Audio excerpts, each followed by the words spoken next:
Bonjour Grégory. Bonjour. Bienvenue sur le blog lesdessinsanimés.fr. Donc première question, comment es-tu devenu comédien? Par hasard. Donc je sortais d'une tournée au théâtre et j'ai un ami qui allait assister à des doublages dans des studios et qui m'a proposé de l'accompagner, ce que j'ai fait. Et au fur et à mesure, en assistant, on m'a donné ma chance. Donc en fait, tu n'es que comédien de doublage? Non, j'ai fait du théâtre. Alors j'ai tourné une fois dans un pilote de série, mais la série n'a pas été achetée malheureusement. Et on a créé une web série avec un ami à moi.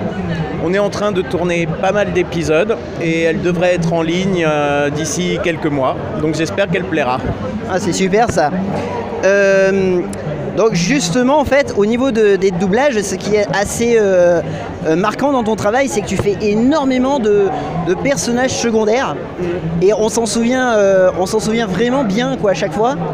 Est-ce que tu aimerais passer un petit peu devant à des rôles un peu plus principaux ou c'est pas du tout une ambition pour toi? Alors l'avantage de certains de mes persos secondaires, c'est qu'ils sont géniaux et que je les adore. Je pense à Aido de Vampire Knight, qui est un personnage secondaire, mais que j'adore, qui a été vraiment et que les gens ont l'air d'adorer parce qu'on m'en parle énormément. Cavendish aussi. Cavendish aussi, qui est exceptionnel. Et en fait, j'ai fait déjà plusieurs fois des premiers rôles, mais sur des séries apparemment que les gens ne connaissent pas ou n'ont pas entendu parler, puisque j'ai fait le premier rôle sur une série qui s'appelle Log Horizon. Personne m'en parle jamais. J'ai fait le premier rôle dans Bakuman. On m'en parle très rarement. Donc voilà, on va dire, on me parle beaucoup des rôles secondaires que j'ai faits, Attaque des Titans, tout ça, et les premiers rôles que j'ai faits sur plusieurs séries, on ne m'en parle pas. Là, il y en a une qui va sortir où pareil, j'ai le premier rôle, donc j'espère que les gens vont apprécier et m'en parler. Puis j'espère que j'ai fait un bon travail et que les gens vont aimer. Ça, c'est pas garanti, mais j'espère vraiment parce que le rôle, je l'ai adoré. J'ai bien aimé la série, j'ai adoré doubler ce rôle, donc j'espère que... Alors la série vient d'être annoncée, je ne sais même pas si j'ai le droit de donner le titre. Voilà, on va dire au cas où que voilà, c'est une série où j'ai combattu des baleines volantes. Voilà, s'il y en a qui veulent chercher laquelle c'est, en fait je ne sais pas si j'ai le droit de donner le titre encore parce qu'ils n'ont pas encore donné le cast VF. Mais voilà, en tout cas, j'ai eu la chance de faire le héros sur celle-là. Donc j'ai fait des premiers rôles, mais on m'en parle rarement. Non mais c'est vrai, c'est pour ça que je pose la question. Et c'est pareil en fait, on te fait, c'est ça qui est rigolo aussi, c'est qu'on te fait énormément doubler de jeunes garçons et blonds, alors que tu es plutôt un beau brun ténébreux. Comment? T'as une explication?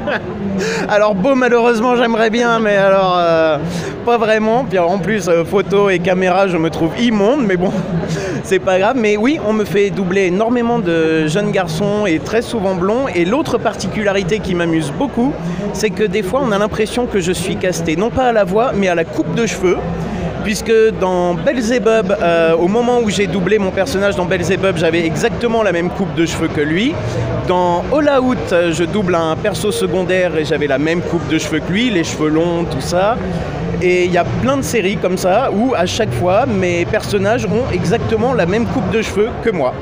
Et d'ailleurs, j'ai quelqu'un qui est en train de faire un montage de 4 séries avec des photos de moi avec ma coupe de cheveux et la photo de mon personnage de manga pour montrer que à chaque fois j'ai l'air d'être casté à la coupe de cheveux en fait. Ah ouais, d'accord. En plus de ça, donc c'est super, c'est marrant quoi. Du coup, en dehors de ton métier de comédien en fait, est-ce que tu as d'autres activités ou des loisirs Des loisirs, oui, comme tout le monde. Sinon, en dehors de comédien, non, puisque quand je suis pas dans le doublage, c'est sur la web série qu'on a créée avec mon pote qu'on travaille beaucoup. Ouais. Donc, qu'est-ce que j'aurais d'autre à part j'écris pas mal. J'aime bien, que ce soit des scénarios ou des bouquins. Mais non, à part ça, ça m'occupe quasiment tout le temps. Du coup, où est-ce que tes fans peuvent te retrouver et est-ce que tu peux nous parler de ton actu du moment? Alors j'ai un Facebook et je suis très Facebook. J'ai un Twitter aussi. J'avoue, je poste très peu sur Twitter. Vraiment très peu, mais j'y suis. C'est-à-dire si quelqu'un met un message sur Twitter, je le verrai. Je suis très Facebook par contre, et quand je peux, parce que comme je disais là par exemple, j'ai pas le droit de donner le titre de la série, voilà. Quand je peux donner des infos, je les mets toujours sur Facebook, donc pas de souci sur Facebook, on peut me contacter, me suivre avec grand plaisir, et en général je réponds toujours aux messages qu'on m'envoie. N'hésitez pas alors, n'hésitez pas surtout les fans. Exactement. Alors dernière question. Quelles ont été les sources d'inspiration, films, autres comédiens peut-être, qui t'ont inspiré pour ton métier? Wow, il y en a beaucoup. Il y en a toujours beaucoup. C'est pas tant les comédiens, on va dire, que les univers. En fait, je suis un très grand fan de fantastic horror. Et donc depuis tout petit, je regarde ces films. Malheureusement pour moi, je vis en France et c'est un genre qui n'existe quasiment pas. Donc, mais c'est surtout ça qui m'a donné envie. J'avais envie de vivre cet univers. J'en vis un autre. La comédie me plaît énormément aussi. Quand j'étais au théâtre, faire rire les gens dans une pièce comique, ça m'a apporté quelque chose, c'est magique. Entendre les gens rire, mais grâce à ce qu'on a dit, c'était super. Au niveau comédie, j'ai une référence. Pour moi, The Must, c'était Jacqueline Maillan, qui pour moi était... voilà, il ne peut pas y avoir mieux, c'est ma référence pour la comédie et je rêverais d'avoir le quart de son talent, tellement c'était exceptionnel. Papy fait de la résistance, souvenez-en vous, pour Jacqueline Maillan, qui est fabuleuse dedans. Ah oui. Merci en tout cas Grégory de nous avoir accordé cette interview. On te remercie vraiment chaleureusement. Merci à vous. Et on vous dit à plus.